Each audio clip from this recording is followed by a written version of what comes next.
Welcome back to another video, guys, and today we're going to be talking about France versus the UK.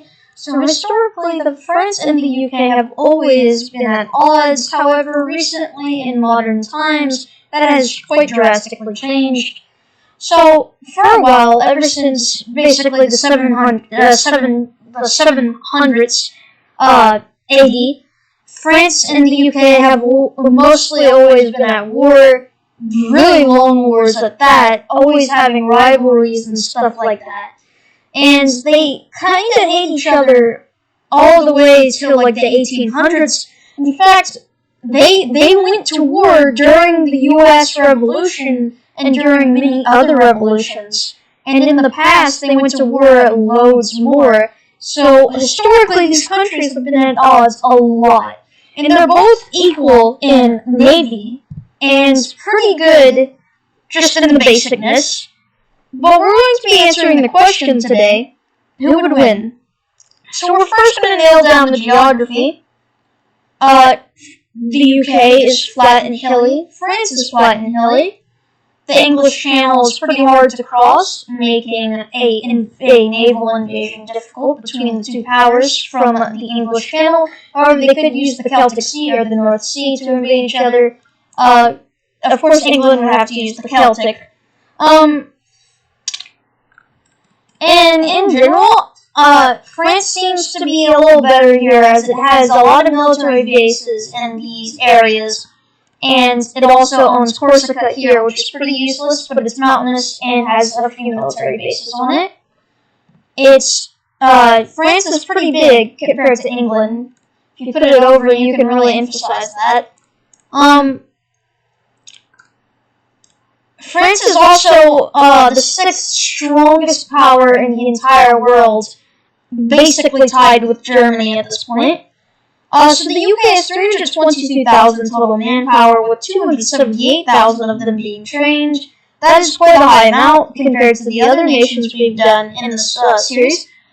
It has 532 ships, with 378 of them being good, which is one of the god-tier navies we're going to discuss in the series, better than any other country we've done so far.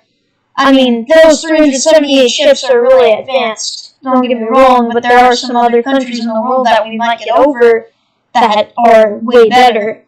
So, in their aircraft, it's pretty not that sizable. 178 really modern aircraft, 152 of them being super modern and 5th-gen fighters, easily being able to dominate the skies.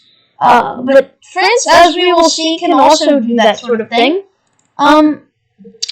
So, England has 222 tanks, 156 good ones. However, these 156 good ones don't quite match up 5th gen. However, they are nearly getting there with their technology.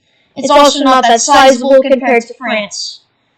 Its size is also 242,000 square kilometers, which is actually 1/4 of even Egypt. It's not that big.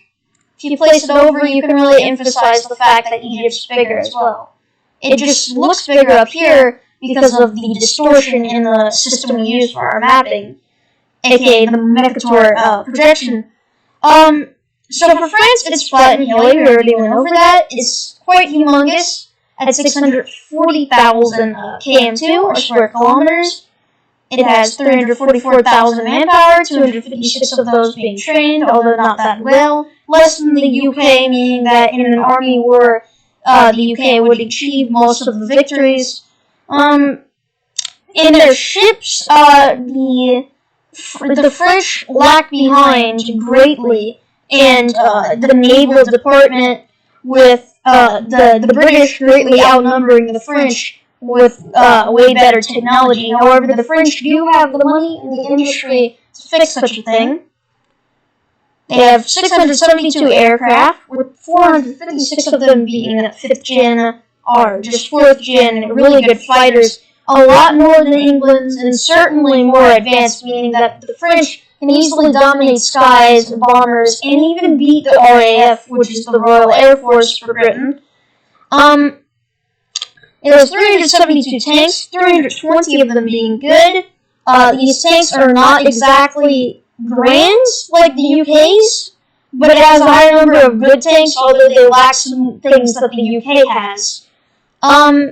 These tanks could also dominate areas in England due to its flatness. The tanks can go across damaged areas and overall do some damage that the UK couldn't really do in France. But the thing is, it would be, since these are the only things so far where there is no land, I mean, kinda isn't a land bridge here because, well, mountains, but so far in the series, this is the only no land bridge thing. In fact, the only strait right here is actually really far. It's the Strait of Dover, and it actually is like a $44 billion thing that goes under all the way to Murami from Winter 6. And what they do is they basically allow transport between the two nations without ferries or boats. And people can freely drive across, although it's very expensive because it's one of the longest roads in the world underground. But basically, tanks won't be much help here because you would have to either land them with heavy aircraft, or you would have to boat them in, which wouldn't be too good because both would have experienced bombers that would bomb these ships and doom them. So it's really a question of what would be better, the ships or the aircraft. The aircraft couldn't exactly achieve a full victory. Eventually, it would just come down to how much of an economy and how much city can be destroyed by both air fighters.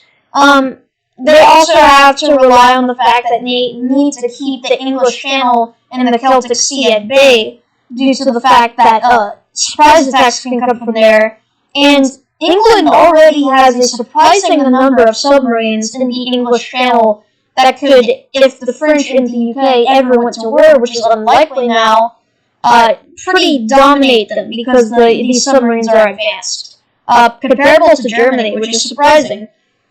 But, just in general, this is kind of looking like a French victory because the French have more cities, so the English would have to destroy a better economy, better defense, and it certainly would get air superiority pretty quick.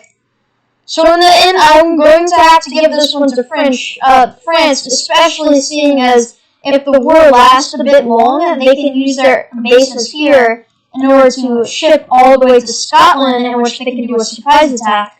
The UK wouldn't be thinking about this, considering most of its might would have to be on the French front. So just in general, I think France has a way better chance than the UK here. Anyways, have a nice day. See you.